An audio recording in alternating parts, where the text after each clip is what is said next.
মহান আল্লাহ তাআলা তার অগণিত নবী ও রাসূলের মধ্যে চারজনকে বিশেষ অলৌকিকতা দান করেছেন, যারা আজও জীবিত আছেন।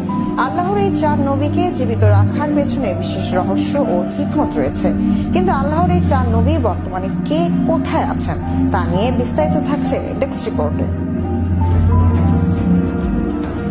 মহান আল্লাহ তাআলা তার অগণিত নবী ও রাসূলের মধ্যে চারজনকে বিশেষ অলৌকিকতা দান করেছেন, যারা আজও জীবিত আছেন। তাদের মধ্যে দুজন আসমানে এবং দুজন জমিনে অবস্থান করছেন।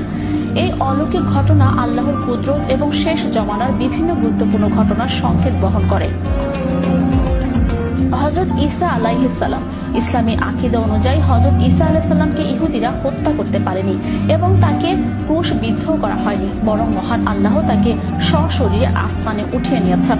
বর্তমানে তিনি দ্বিতীয় আসমানে জীবিত অবস্থায় অবস্থান করছেন। কিয়ামতের আগে দাজ্জালের ফিতনা যখন চরম আকার ধারণ করবে, তখন তিনি আল্লাহর নির্দেশে সিরিয়ার দামেস্কের সাদা মিনারের উপর অবতরণ করবেন।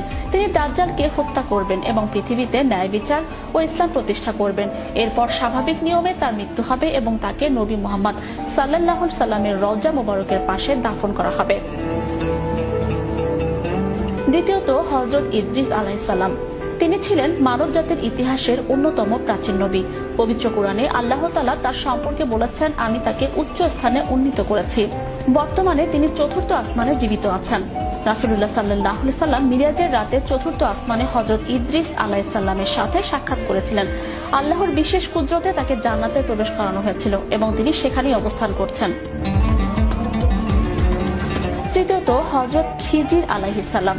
হযরত খিজির আলাইহিস সালামের জীবন নিয়ে আলেমদের মধ্যে মতভেদ থাকলেও বড় একটি অংশের মতে তিনি আজও জীবিত। বর্তমানে তিনি জমিনে বিচরণ করেন। বলা হয়ে থাকে তিনি আবে হায়াত বা জীবন সুধা পান করেছেন, যার ফলে আল্লাহ তাকে দীর্ঘ হায়াত দান করেছেন।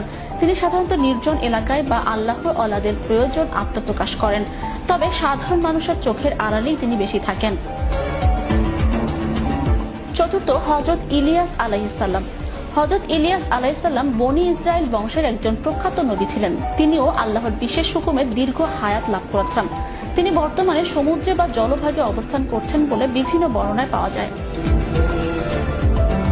হযরত ঈসা আলাইহিস সালামের ফিরে আসাটা কিয়ামতের বড় আলামতগুলোর একটি, আর খিজির আলাইহিস সালাম ও ইলিয়াস আলাইহিস সালামের বেঁচে থাকাটা আল্লাহর সৃষ্টি জগতের অভ্যন্তরীণ ব্যবস্থাপনার একটি অংশ হিসেবে গণ্য করা হয়।